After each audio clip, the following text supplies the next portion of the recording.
So ஆர்கன்றது என்னன்னா நம்ம உடம்புல இருக்க ஒரு உறுப்பு. ஸோ ஆர்கன் ப்ரிசர்வேஷன்னா அந்த உறுப்பை வந்து நம்ம பத்திரமா வச்சுக்கிறது தான் ஆர்கன் ப்ரிசர்வேஷன். ஸோ கேன்சர் ட்ரீட்மெண்ட்ல பார்த்தீங்கன்னா முன்னாடியெல்லாம் பார்த்தீங்கன்னா நமக்கு வந்து கியூர் மட்டும்தான் எய்மா இருந்தது.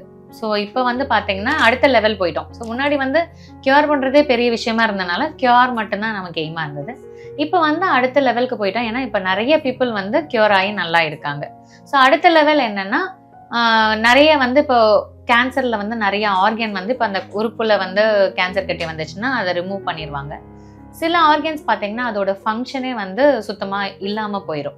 ஸோ அப்போ என்ன ஆகும், ரொம்ப நாள் வாழ்கிறப்ப அப்போ இந்த உறுப்பு நமக்கு இருந்திருக்கலாமோ, வேற எதமான ட்ரீட்மெண்ட் நம்ம பண்ணியிருந்திருக்கலாமோ அப்படின்ற மாதிரி நிறைய ரிசர்ச் பண்ண போய் எந்தெந்த கேன்சர் கட்டிக்கு நம்ம ஆர்கன் ப்ரிசர்வேஷன் பண்ணலாம் அப்படின்ற மாதிரி சில கேன்சருக்கு இருக்கு.